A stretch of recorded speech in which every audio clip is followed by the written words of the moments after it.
sold the idea that financial independence is all about some number on your account statement, or even worse, that you don't qualify because of where you started out. That's just not true.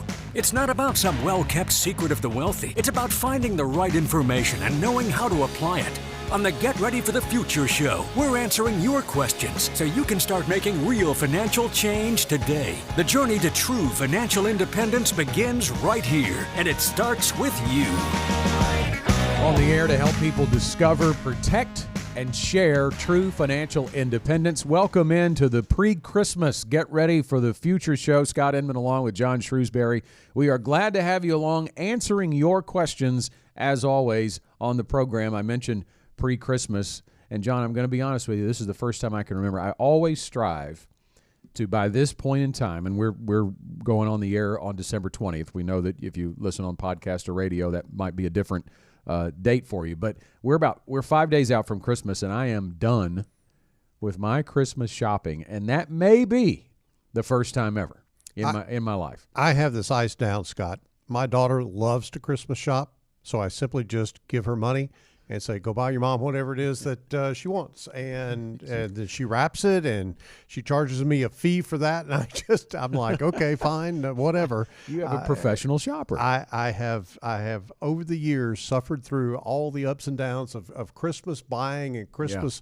gift selection and everything. Yeah. This is the best thing that I could ever do. So, those of you who don't have someone in your family that can do that for you, find somebody. It's really good. I thought you were going to offer Abby services. No. She would probably hang me out to dry if I did that. Now, does your wife like that? That's the question. Yeah, she loves it. She's okay with it. Yeah, okay. They converse, and I think there's probably some conspiracy that goes on behind the scenes and all of that, which is just fine. I want her to have what she wants. So, I two things aided me in getting it done ahead of time. My wife provided a few things that she actually wanted, rather than just said go figure it out. So that helps. That does help. When I have, that's the only kind of shopping I enjoy, is when I can go directly in there, get it, and get out, and I know what I'm looking for. That helped. But I did more online than I've ever done, and I highly recommend that. No slight to our box store retailers out there, but I'm telling you, when you can do it from the comfort of your own home, it makes a difference. So I hope I stayed in budget. I think I did.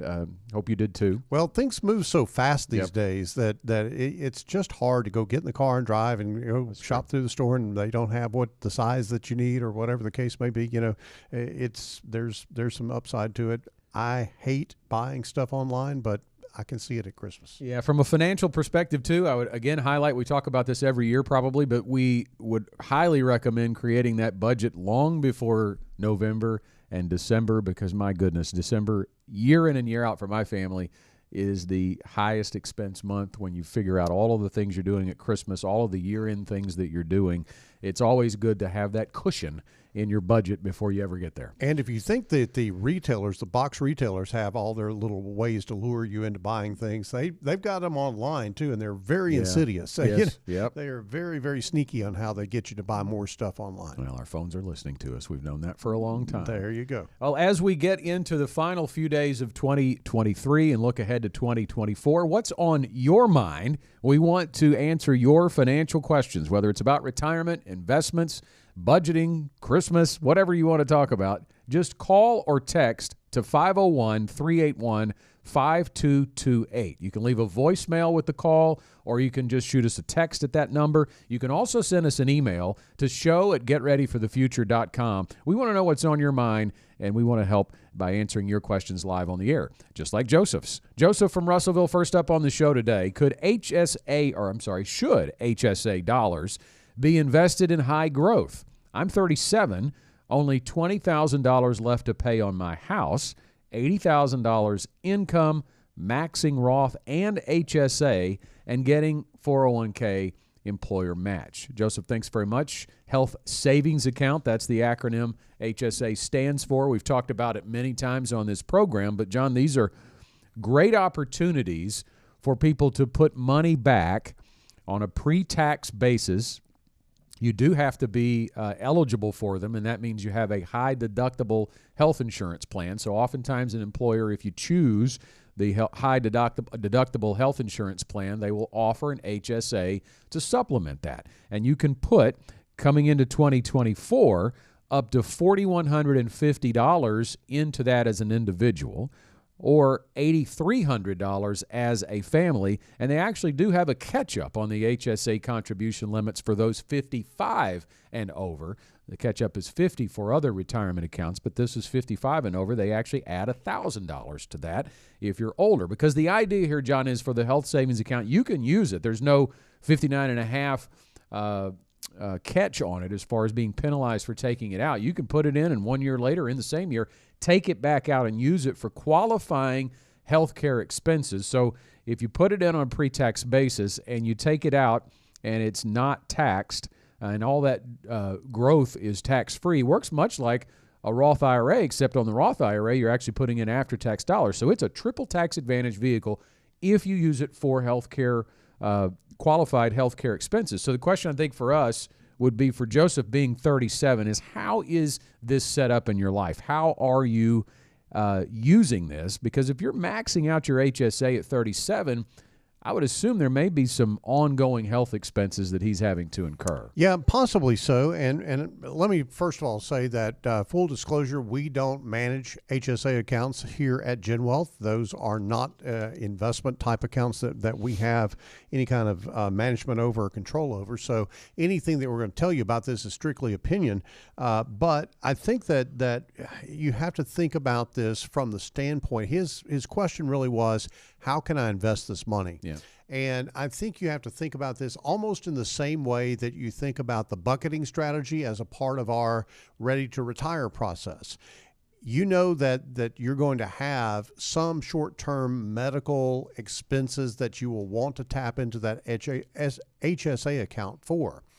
Now, you certainly do not want that money to be invested in the stock market, because at any particular point in time, the market could be down significantly and you wouldn't have all the dollars available to you if you had those invested in stocks. So we would probably tell Joseph that he should think about a bifurcated type scenario where he has maybe a year or two of expenses in terms of deductibles and co-insurance and things that he will likely spend money on over the next 2 years. You want to have that pretty rock solid. You want to have that in the most conservative investment option that they have in the HSA. Now, the rest of the money, if you've accumulated money in that HSA and you've maxed it out and you've got a pretty good balance, then you could take the rest of that money and set it into a program that invests in some type of stocks or some type of mutual funds, ETFs, things of that nature, and you have a much more long-term perspective on when you might use that money. Then that does make some sense. I do think it also makes sense, Scott, from a diversification standpoint, to not go all in high growth in that, because I do think that your time horizon is not 15 or 20 years when you're going to use that money. It might be 3 or 4 or 5 years. So maybe more of a balanced portfolio might be the right thing to do. And I think that is caveated around the question of, are you going to use that HSA for health expenses, or are you going to pay for those out of your pocket and use the HSA to build that up over time? I would caution, because you do need to use it for health expenses. It is not something that you're going to be able to supplement your retirement with. Right. And the other thing I would ask Joseph, and he's told us that he's maxing out his Roth and getting the 401k employer match, so contributing enough to his employer plan to get the matching dollars. So he's getting some good money back into his retirement savings, but is it going to be enough? And I think that's where we would tell Joseph to come in and get a retirement plan built so that you know that you're on track with your retirement contributions, because they really do, even though you can use the HSA in retirement for healthcare expenses, they're not really your retirement income. You need to have your retirement income on track by what you're contributing, with an assumed rate of return growth over the decades that he likely has until he's planning to retire. And then it will be able to show you what kind of income those assets will produce in retirement. And then, of course, his individual health situation matters greatly here as well. Scott, I've not run the numbers on this, so I don't know if you can get there from here, so to speak. But one of the things that you could use those HSA dollars for, if you are going ahead and taking care of your health expenses out of your pocket, you could build up that HSA over time, and it could be a situation where you could literally self-insure some of your long-term care expenses if you incur long-term care needs after you retire. A lot of people are really hesitant to spend a big bunch of money on long-term care insurance, and I get that, because they don't want to think about them needing that type of care. They don't want to think about being old and not being able to take care of themselves. But it is a reality. About 50% of the over 65 population is going to incur some type of long-term health care expense. And so an HSA gives you at least a partial way to partially self-insure against maybe some of those future expenses. But I would say at 37, that's Joseph is planning very long-term in terms of that, but it is a use case for that HSA in the future. We didn't even talk about only having $20,000 left on his house. So congratulations to Joseph. Doing on that. really well. Next up on the show, Steve from Hot Springs. How can I better understand my risk tolerance? I sometimes struggle with the fear of losing money while also experiencing fear of losing opportunities. I'm 34, so it's not like I need to tap into retirement money soon. Not terribly uncommon, Steve, even at 34 years old. You know, there have been studies that show the millennial generation really struggling with the idea of stock market losses or stock losses in their portfolios. And a lot of them have seen what their parents went through in 2008, 2009, and that effect on them. There's a lot of reasons for it. So the psychology behind it we get, but you're on track here thinking about 34. You don't need to tap the retirement money soon, and you have to adopt that mindset. We've oftentimes seen people of this age too, John, come to us and maybe later in life, and they'll tell us a story of how they changed jobs when they were 34, let's say, and they raided their 401k. They went and took it to pay off some debt or to buy some boat or whatever the case may be. Now, if you've lost in the stock market and then you withdraw the money and you take the penalties and taxes on that, you've really set yourself back on your path to true financial independence. But let's get back to the risk tolerance question. You know, risk tolerance, it's something we address with our clients because you do create an investment strategy partially based on that, right? The client's expectations, what they can handle, but nobody wants to lose money. Right. The investment objective that is assigned to your account does not necessarily help you feel better at night about losing money in the stock market. It doesn't. And here's what you have to understand about this. Building a risk tolerance is a little like building muscle. There's some pain involved, but there is a great benefit to that pain if you're willing to go through it. And so when you see your account balance go down, you have to have the proper perspective on what you're doing. That is, you know, the old saying, Scott, no pain, no gain. That's the same thing here in terms of investing. And so I think that, first of all, Steve, this is a process. You're not going to flip a switch and suddenly get comfortable with risk. You've got to kind of ease into it, and I think that is a process over time. One of the most important factors in dealing with risk is the element of time. You have to understand that most of the wounds that you could ever get in investing in stocks or equities or the market or whatever you want to call it is going to be healed by the evolution of time. Time has the ability, if you take a look at how time factors into this equation, it's really almost magical that if you just leave it alone, then most of the time it's going to work out for you. Steve is 34, and it sounds like that he's talking about retirement, so he's got to have the right perspective. Scott, we've got a graphic that I want to walk through with everyone. This is the S&P 500, the best and worst returns, all the way from 1926 to 2022, and this really does prove the point I was just making. If you look at any one year, the market could go up. Historically, it's gone up as much as like 52.6%. But but it has also gone down as much as 43.8% in any one given year.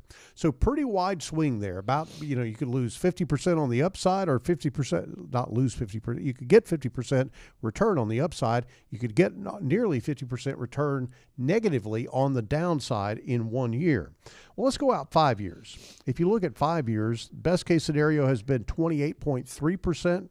Worst case scenario has been about negative 12%. So your downs are not nearly as far down if you go out 5 years. Well, let's go out 10 years. Well, in the history of the S&P 500, all the way from 1926 to 2022, you're looking at a positive return, highest positive return average, about 20.1% over those 10 years, and the lowest at negative 1.7%. Go out 15 years, and there's almost no loss and an 18.8% return. Go out 20 years, there is no loss. It's a positive 2.4%, and the highest at 17.7%.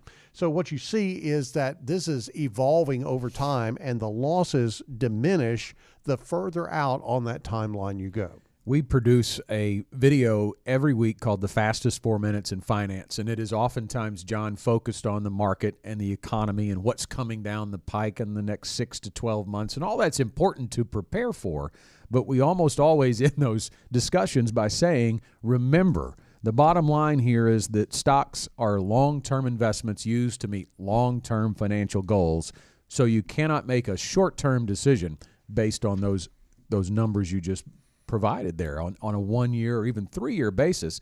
And I think the other thing I would say to Steve here from Hot Springs is when it comes to the risk tolerance, it is oftentimes because you're focused on the account value. And I would suggest to younger investors especially, it gets harder when those sums of money, those account balances are bigger when you get to retirement, and certainly your investment strategy does need to change as you get closer to withdrawing that money. But when you're in your 30s, even into your 40s, the focus should not really be on your account value, because any losses in that account are unrealized. You haven't sold anything. It is a number on a page until you choose to sell something. So your fear can be basically a self-fulfilling prophecy if you act on it. But really what you should be focused, John, on rather than the account balance is accumulating shares of whatever investment you're purchasing. Yeah, Steve needs to get a copy of the cow story from us. I don't even know if we have that video still around these days, but the cow story basically teaches dollar cost averaging. Steve needs to be focused on the number of shares that is in his account, not what the value of those shares are. If you're growing a larger and larger and larger number of shares, then you are headed in the right direction. And eventually, as time goes on and you allow this time value of money thing to play itself out, and the long-term nature of the stock market and how the market has the propensity of healing most every wound that you could ever imagine, then that actually is a recommendation that we would make to Steve to educate yourself about things like dollar cost averaging and the accumulation of shares, because you're really not selling anything if you're focused on retirement. Really, all your 401k statement is good for right now is either a bragging statement or, something to commiserate about, but it has really no bearing on where you're going from an investment standpoint. He does mention, we'll kind of wrap this up with this, it can work the other way too. He says that he has sometimes a fear of lost opportunity. I think those really work against each other. If you are fearful of losing money and you're hesitant and you haven't stayed on track and you've kind of gone in and you've gone out and you've missed some of the upside of the market, you can start to feel like you have to catch up. And what does that cause you to do? It causes you to read those papers of those hot stocks, right? This guy's got the best stock tips, and if I just get this, I'm going to make 100% of my money, or I'm going to get into digital currency, or whatever the case may be, and that can the fear of lost opportunity can cause you to take too much risk on. Yeah, it absolutely can.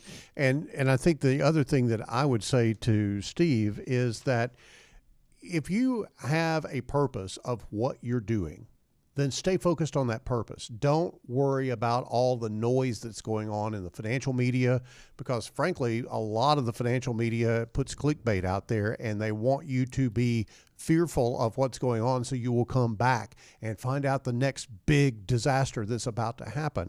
Stay focused on your goals. Keep doing what you're doing. Don't worry about the day-to-day movements or the week-to-week or month-to-month movements in the market. Worry about accumulating those shares and getting to where you want to go. If you've got a question for the Get Ready for the Future show, you can call or text them to 501-381-5228. You can leave a voicemail or you can just shoot us a text at that number, 501-381-5228, to hear us address your question on the air, or you can send us an email to show@getreadyforthefuture.com.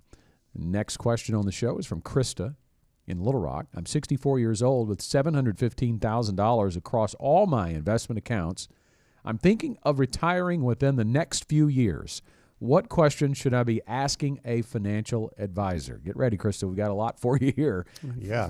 First of all, I would say, are you going to talk to me about something other than just investments? I think when we work through with our clients the ready-to-retire process, we find often the case is that if they have previously worked with a financial advisor, it's not too often that they have a written retirement plan on paper, on purpose. And if they do, they don't often bring it into the room. That's the first question. Are you a financial planner, or are you just going to talk to me about investments? And even if you don't ask that question, John, you're probably going to find that answer out in the first 5 minutes of the conversation. You know, talking about investments when you're talking about retirement is a little bit like going car shopping and talking about the type of tires that are on the car. It really is. You need those tires, and you want to have good tires, absolutely. But that's not why you go buy a car. You look at the color, you look at the features, you look at the what it will do for you and all of that. The tires are an important component, but they are a relatively minor component compared to everything else that you take into consideration in buying a car. Mm-hmm. And to your point, Scott, I think that most people focus on investments because they can quantify in their mind, okay, this is what I'm investing in. They look at the rate of return because they obviously know positive is better than negative, and the higher the number, the better off I'm likely to be. Maybe and maybe not. What you really want to look at is the strategy, and so that strategy should be laid out in a written retirement income plan on paper, on purpose. The next question that you want to ask about that retirement income plan is, will my plan actually allow me to increase my income to keep up with the rising cost of living? We've all gotten a really good dose of what inflation does to your buying power over the last 2 or 3 years as we've dealt with the rising inflation since the COVID shutdown. But I would venture to say, Scott, most retirement income plans, if they're out there, do not take into account giving people raises in their income, just like they would expect raises at their work. You would never take a job if you were guaranteed to never get a raise. You wouldn't take that job. You would go look for a job so you could keep pace with the economy and inflation and all those things. Your retirement income plan should cover about as long, if you're lucky and live a long life, it should cover about as long as your working years. And so you shouldn't accept a retirement income plan that doesn't have an inflation factor as well. Another thing I would say, Krista, that you really need to be discussing with a financial advisor is, are they going to talk to you about Social Security? Are they going to talk to you about health care and how to incorporate those expenses into your overall retirement income plan? A lot of times it's just about the investments, as we've already talked about, but you want somebody that's going to take the Social Security options you have and help you maximize your strategy on when to claim. And not only that, John, but incorporate that into the overall retirement income plan when you layer in the other sources of guaranteed income that you may have, the income coming from your investments, and also include the taxation on that so that you can see to the dollar amount what you're going to have in spendable monthly income when all sources are combined. Scott, another thing I think is important for Krista to just understand and be sure that she's clear on what she's spending to get what she's getting. How is your advisor compensated? Mm-hmm. Look, I will tell you, there is no panacea here. There's no magic way that if they're compensated this way, it's good, and if they're compensated this way, it's bad. It really doesn't matter how that advisor is compensated. You need to understand what you're paying for, and you need to understand what you're getting out of what you're paying for. Those are the key things that you need to very clearly learn as you talk with a financial advisor. Some financial advisors can charge a lot of money and do very little for you. A lot of financial advisors can do a lot for you and not charge a whole lot at all. So you need to be sure that you understand what that looks like, what that balance is, and that you're comfortable with it. You're talking about the difference between cost and value, right? That's right. I mean, that's Absolutely. when we talked about Christmas shopping at the beginning of this show. That's Yeah. what we do when we go get gifts for our loved ones, right? What's the quality we're buying? If we're going to pay more for this item over this item that really does some of the same things, what is this one potentially going to do for me that this one doesn't? Is it going to last longer? Has it got more features? And it's perfectly understandable that someone will pay more when they have that opportunity to create more value for themselves. Absolutely. And before we leave this point, I think it's important. You are going into creating a retirement income plan. You have to ask the question, what is your experience, Mr. Financial Advisor or Ms. Financial Advisor? What is your experience at doing the things that I need you to do? Are you crafted and experienced at being able to put together a retirement income plan? Have you done that for a lot of clients? What's been the result of that? Are you successful at doing what you're doing? There's a lot of people out there with an investment license, Scott, that have the ability to buy investments. That does not necessarily mean that they know what they're doing when it comes to planning a long-term retirement income plan that adjusts for inflation, takes care of things like sequence of return risk, and also covers the longevity issues that are going to inevitably crop up with a lot of people's plans. You mentioned the license. I would also ask them what licenses do they hold, because oftentimes the type of investments you're going to get pitched are based on what the advisor is licensed to sell if they don't have all of the licenses that it takes to do that. That's a great point. Well, this, Krista, is a great question. It highlights the need to work with an advisor that's going to build a retirement income plan for you. We're going to call this our question of the week, name it our question of the week.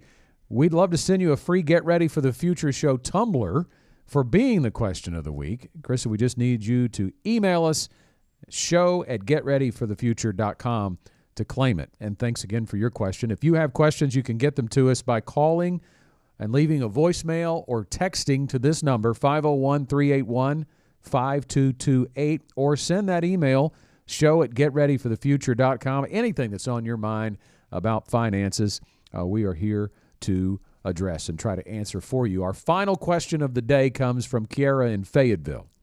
Invest more in pre-tax or Roth? That's the question. I'm a single mom with over $300,000 in a rollover IRA and $120,000 in a 401k, with most of it in Roth.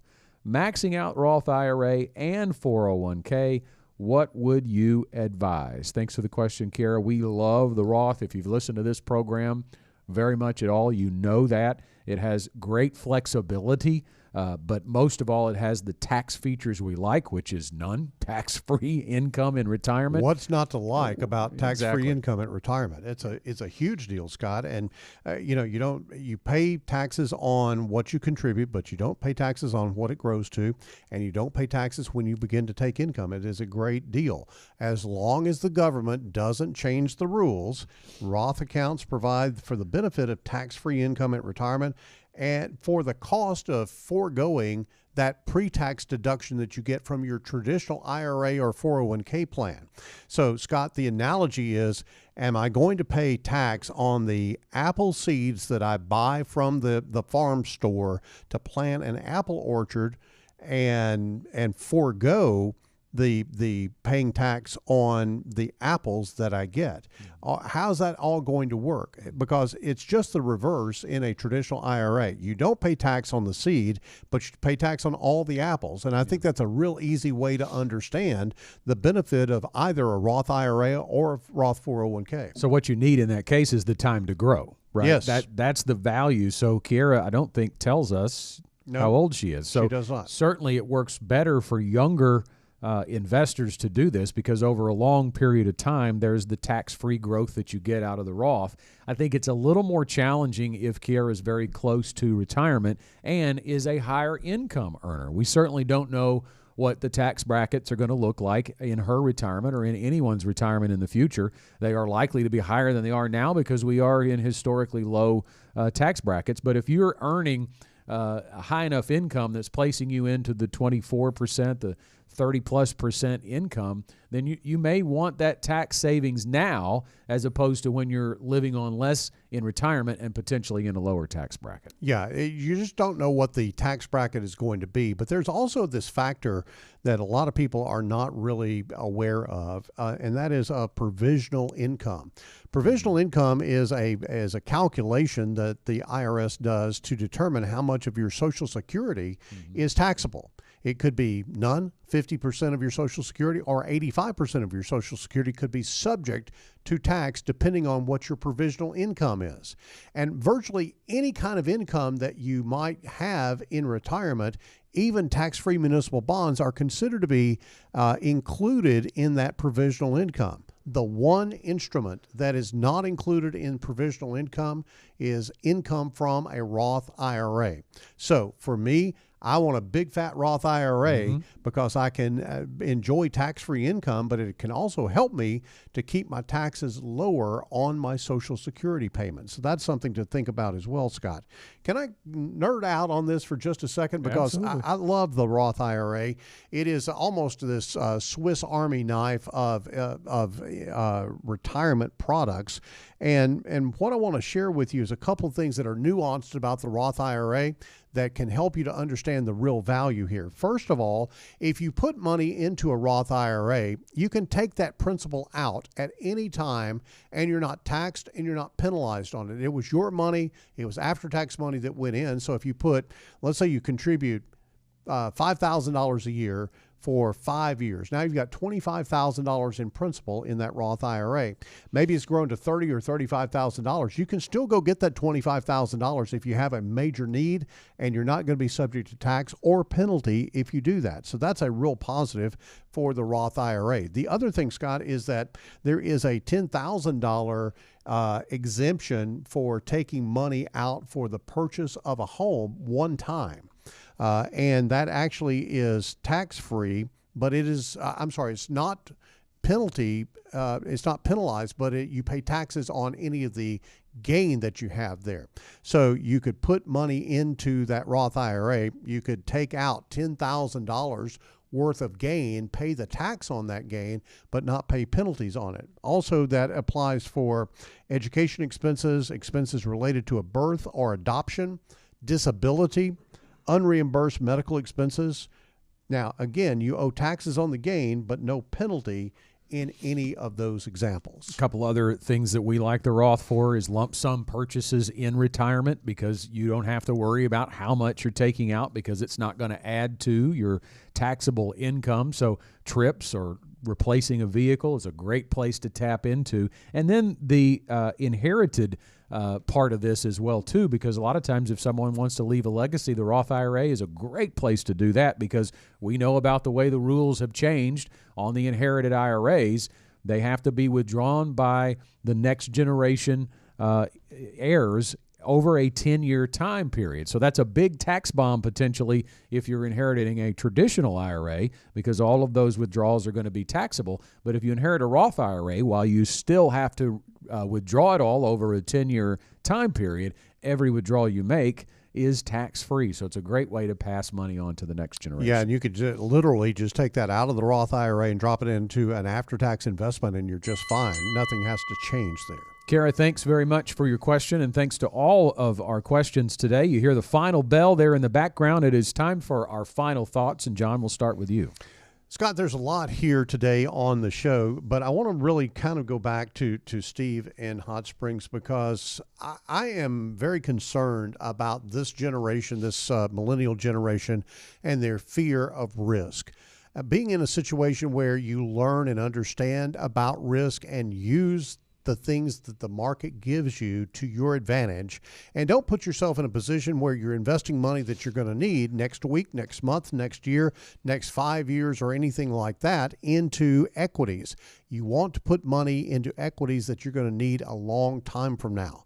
And that certainly is the way to do it. And that helps you to understand the risk that's involved. It helps you to understand the rewards that can be involved in investing in equities if you do that the right way. I think to piggyback off of your final thought, John, I would even say what Steve needs and everybody needs is proper perspective. We talked about that when answering his question. but that proper perspective has to be reinforced over and over again. And I would encourage Steve and anybody else that wants that perspective on the markets to sign up for our fastest 4 minutes in finance. We deliver that to your email inbox every Friday morning. And in 4 minutes or less, we're going to address topical things when it comes to the market, the economy, retirement, anything money related. You can sign up by texting the word FAST to 501-381-5228. That's 501-381-5228. Just text the word FAST. You can also go directly to our website, getreadyforthefuture.com. There'll be a place under resources to look for the fastest four. You can just put your email in there, and we're not going to blow your email inbox up with a bunch of emails. You'll get that one every Friday morning, and I think it's a great way to keep perspective on the market. That is all the time we have for this week's Get Ready for the Future show. As always, we thank you for being with us. And as always, if you have a question, we're here to address it. Call or text it to us at 501-381-5228, and we will see you again next time. The GenWealth financial team is available to you 24/7 at info@getreadyforthefuture.com or call our offices at 866-653-PLAN. That's 866-653-7526. You should personally consult a financial advisor before making any investment, and no strategy can assure success. Securities offered through LPL Financial. Member FINRA SIPC. Investment advice offered through Independent Advisor Alliance. Independent Advisor Alliance and GenWealth Financial Advisors are separate entities from LPL Financial.